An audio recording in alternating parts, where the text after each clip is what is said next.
There are some silences that are louder than any noise. The silence of an empty room where laughter once lived. The silence of a starry sky, oblivious to the tiny lives staring up at it. And then, there is the most profound silence of all. The silence of a voice that was once heard around the world, suddenly cut off, leaving behind nothing but static, and a question that has echoed for nearly a century. This is a story about a woman who flew higher than anyone, a pioneer who touched the sun and then vanished into the vast, dark and silent expanse of the Pacific. This is the story of Amelia Earhart and the mystery she became. Welcome to the dark silent. To understand the silence, you must first understand the voice. Amelia Earhart was not just a pilot, she was a phenomenon. Born in 1897, she was a woman utterly out of step with her time and completely in charge of her own destiny. In an era when women were expected to be confined to the home, Amelia was looking to the clouds. After her first flight in 1920, she said, "I knew I had to fly." It wasn't a choice, it was a calling. She worked odd jobs, a truck driver, a photographer, a stenographer, all to save the $1,000 she needed for flying lessons. She cropped her hair short, wore leather jackets, and carried an air of quiet, unshakable confidence that both captivated and scandalized the public. In 1928, she became the first woman to fly across the Atlantic, albeit as a passenger. The world went wild. They called her Lady Lindy, a counterpart to the famous Charles Lindbergh. But for Amelia, it wasn't enough. She felt she was just a sack of potatoes on that flight. She needed to do it herself. And in 1932, she did. She flew solo across the Atlantic, battling fatigue, icy wings, and a cracked engine manifold, landing in a pasture in Northern Ireland. She had proven her skill, her courage, her legend was now cemented. She was a global celebrity, a symbol of modern feminism, and a testament to the limitless potential of the human spirit. She was a voice that spoke of adventure and breaking boundaries, a voice everyone wanted to hear.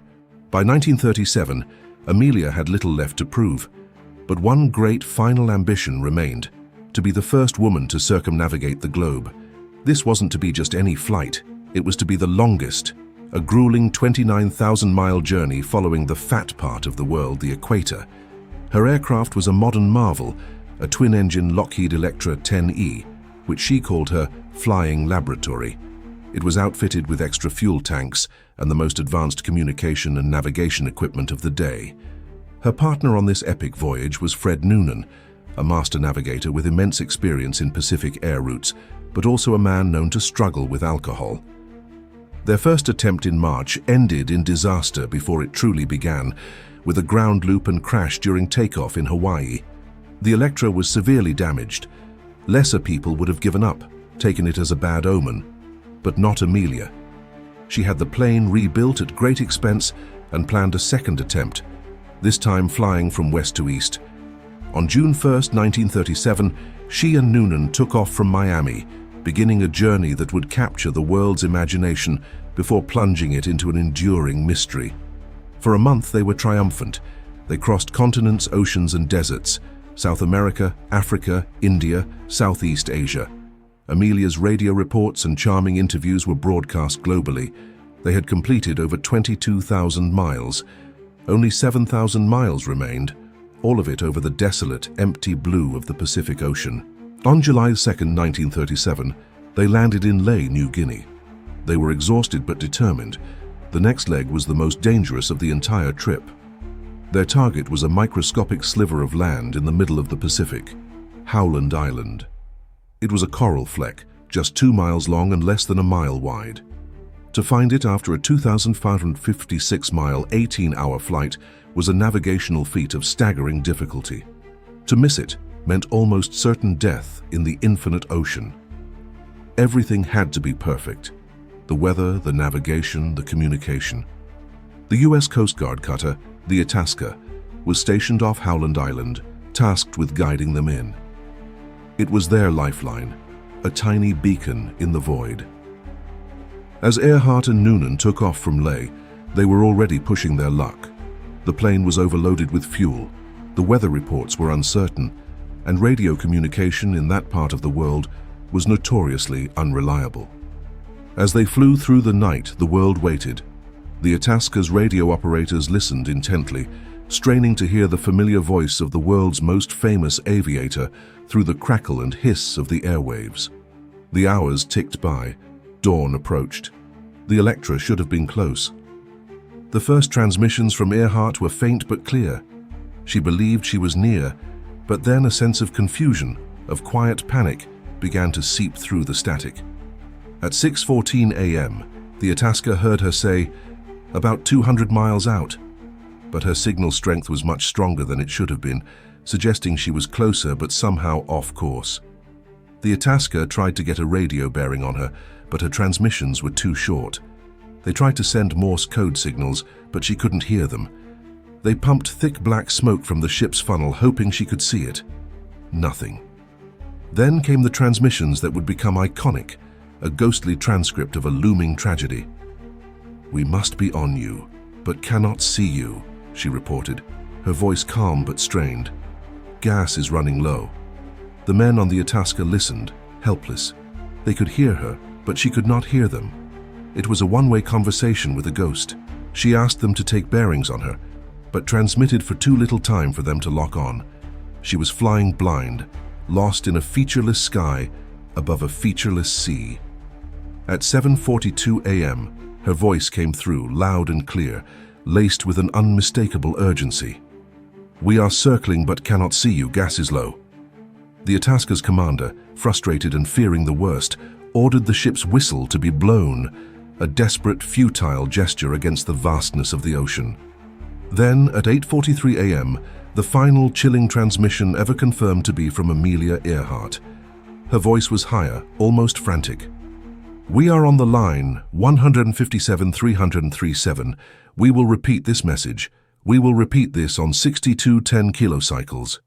Wait. She repeated the line of position, a navigational line that told the Itasca she was somewhere along a specific northwest to southeast axis. Then she added, "We are running on line, north and south." And then, nothing. The radio operator on the Itasca leaned in, adjusting the dial, straining to hear something, anything. But there was only the hiss of the empty airwaves. The world's most famous voice had been swallowed by the dark, silent Pacific. The search that followed was the largest and most expensive in American history at the time. 66 aircraft and 9 ships scoured 250,000 square miles of ocean. They found nothing, no wreckage, no oil slick, no sign of the Electra or its 2 pilots. It was as if the plane had simply flown out of reality itself. In the decades since, the silence has been filled with whispers and theories. Did they simply run out of fuel and crash into the deep ocean, lost forever beneath the waves? This is the official and most likely explanation. Or did they, as some compelling evidence suggests, manage to land on a remote, uninhabited atoll, then called Gardner Island, now Nikumaroro? For years after her disappearance, faint, garbled radio signals were reported along the Pacific, signals that some believe were desperate distress calls from a castaway Amelia.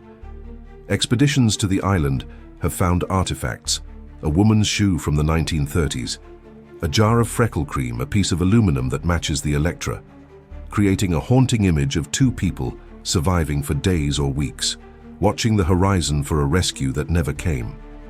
Or, as darker theories propose, were they captured by the Japanese, mistaken for spies in the build-up to World War II, and executed? We will likely never know for sure. Amelia Earhart, the woman who conquered the skies, became a permanent resident of the unknown.